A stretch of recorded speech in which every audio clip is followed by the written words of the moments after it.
Ngithanda ukubingelela abalandeli be-Channel Sisikhosana Program la ngohlelo lwesibongo Ambotho-ke. Namhlanje ngifika nje ukuthi iyathwaselwa yini bafowethu inzuza noma inzuza. Khumbula ukuthi sitheni inzuza noma inzuza umuntu okwazi ukuxhumana umuntu, ake ngisho nje kahle, umuntu loyo ohlukile noma okukhethekile ngokuphiwa ukuzixhuma noma ukuxhumana ngokudalwa nje kwakhe nemvelo ezintweni eziyigaba eziwu-5 ingani ngokuxhumana ngokuthi umhlabathi, umhlaba, manzi, mlilo, iqhwa, umoya.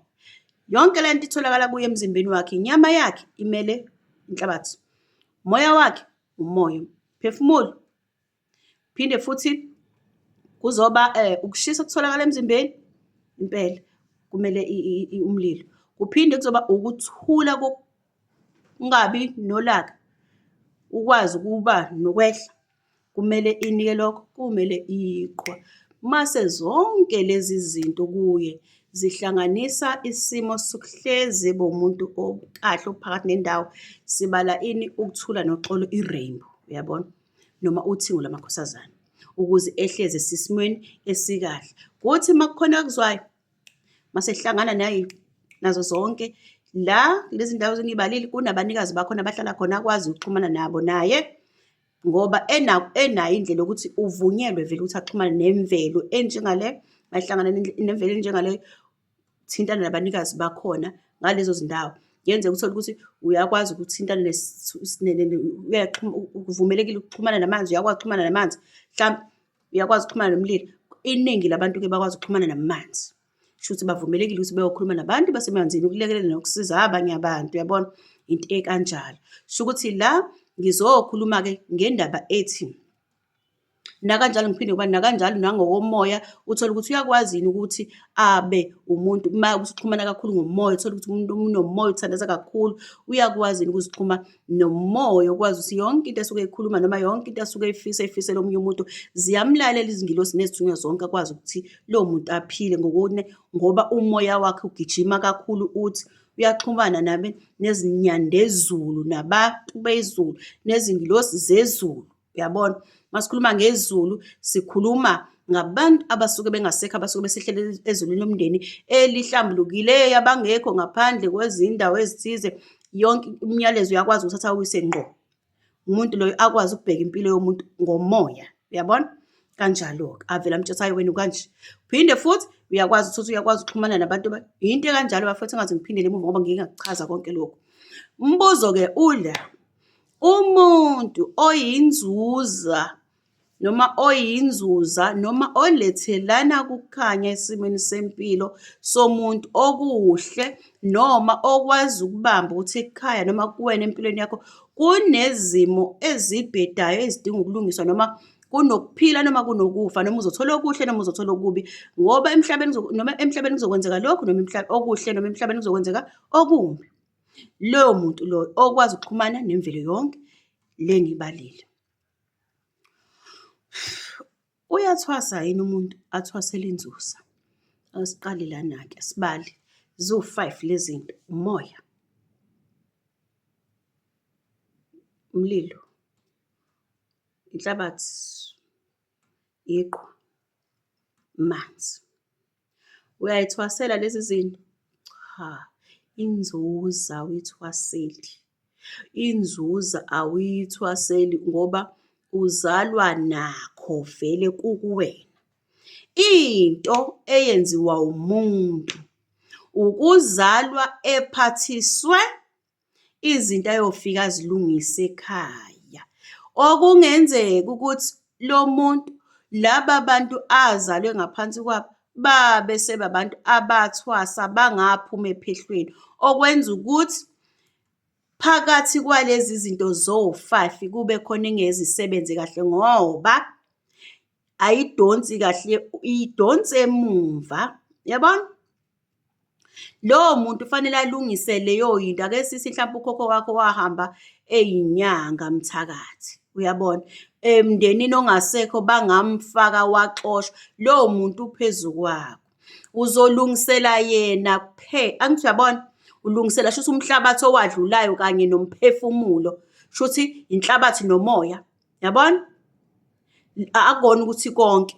Yinto nje ukuthi uyolungisela yena, mayewulungisele yena, mase kuba ukuthi kuyalunga kuyena. Kodwa ayikho into ehlangene kuthiwa yigobongo lenzuza.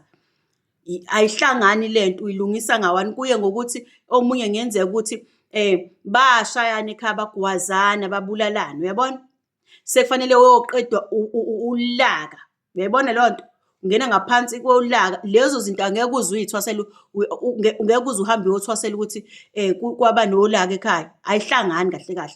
Noma ngeke uze uhambe uyothwasela ukuthi phezu kwempilo yakho kunolaka noma phezu kwempilo yakho kunabantu abakugangayo. Uyahamba ukulungise lokhu ukuze kuzoba kahle. Ukuze mabelethula kakuwena luvimbeke, uma ulihambisa nawe kubona kwenzeke. Umlilo ngeke uze ukuthwase shuthi ayihlangani konke. Ngeke uphinde futhi kuzoba amanzi. Amanzi ngeke uze uthi uyowathwasela, uyahlambulula, uhlambuluka ini-ke lana. Kungenzeka ukuthi kushoniwe ekhaya, yabona? Kwashonwa ekhaya nangageza, okwenza ukuthi ingilosi yakho esebenza la kubo yamanzi idinga ukuhlanjululwa ukuze zonke lezi zinto mayihlangane zihlambulukile. Uyahamba uhlambulule phela, uthole into yokugeza, uzigeze ubuye sesimweni sakho, uyabona?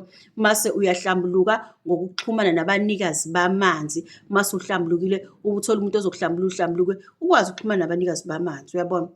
Kuphinde futhi uthole ukuthi umhlaba ukuthi yini edala ukuthi ungakwazi ukuthi umhlaba ungahlangani nawo. Lokhu ngeke uze uthi uyothwasela umhlaba kuphela. Kunokwenzeka ukuthi fanele ulungise emalibeni abantu bakini abahambayo. Basagula enyameni namanje, bahamba ngokugula, sebefanele belungiswe phela ukuthi mabaqeda ukugula mabalungiswe.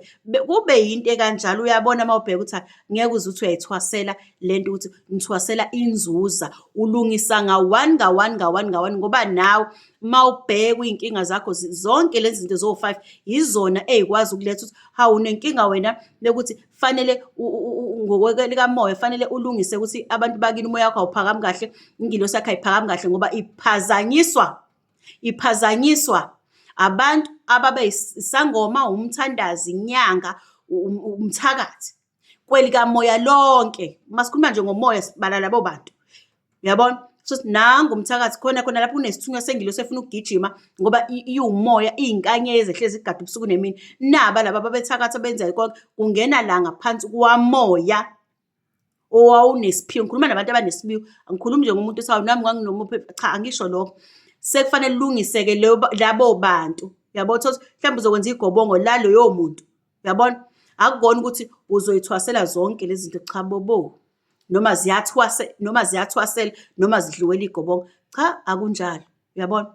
Ngoba phela khumbula ukuthi zonke lezi zinto ziblokha ungabalungisanga nje kodwa, kublokha ukuthi uma kuthi wena udinga ukugezwa, udinga wena ukugezela abantu abadlulile ekhaya lakho amanzi, lapho kuyatshengisa ukuthi kahle kahle umbozekile, umbozwa izithunzi zokuthi emalibeni akini kwena kunabantu abadlulayo bangagezelwa. Hambani-ke nikhumule inzila ukuze kwazi ukuxhumana ingilosi yakho nabantu bomndeni, bekwazi ukungena emndenini bengalokhu bebambelele lapha kuwena beyithunzi. Lalela, usuyahamba uyohlanjulula emanzini, sizolunga ingilosi yakho, isuzolunga ngendlela neso lakho kanjalo gcine konke usuhamba ukuhlambulule ukuze abanikazi bamanzi bekwazi ukukutshela izinto, bekwazi uma uthi uyokwenza into ungayitholi usuthathwa amanzi kanti wena uza namafinde ezinto ezikwazi ukuthi zivimbe okwakho osuke ufuna ukuthi ukulungise noma ufuna ukuthi ukwenze.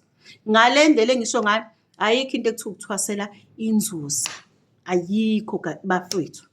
Phela ulungisa la ngoba isuke kuwumuntu okwazi ukuxhumana, umuntu lokwazi ukuxhumana nayo yonke into yezimo zomhlaba.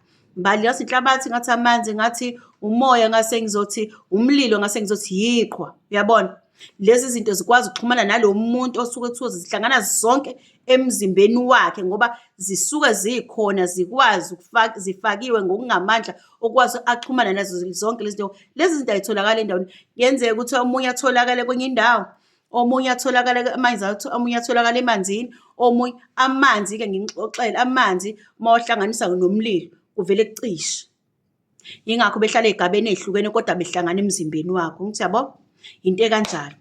Manje makukanjalo awukwazi ukuthi ngisasukuma ngisothwasela inzuzo. Ulungisa nga-one nga-one, ulungisa abasemanzini, ulungise abasemlilweni, ulungise emhlabathini phansi, ulungise mangabe umuntu ongenzi lutho okuyiqhwa kuyabanda yonke into ekhaya, anenzi lutho nje nipholile. Uyazilungisa-ke zonke lezi zinto khona kwazi ukuthi kulunge. Abamoya ababehambe bethakatha, ababehambe benze ukuthi mangithi imimoya, ngiqonda ukuthi yonke into engahlanganisa ubungoma, bangahlanganisa ubunyanga, kungahlanganisa izithungi, kungahlanganiswa abathandazi, yonke leyo nto leyo ube usuyahamba-ke ukulungise. Kodwa bafowethu nikade ayikho indaba yokuthi uthwasela inzuza, cha, ulungisa ngo-one nga-one nga-one nga-one. Yalezi zinto ezizovela ngoba zivezwa yini? Zivezwa ukuthi vele phela ingilosi yakhe yokudalwa wehliswa nayo emhlabeni ukuthi izokugada, izohamba ikubheke ithi, hamba ikubhekela yonke lutho. Yini ehluphele? Yini indaba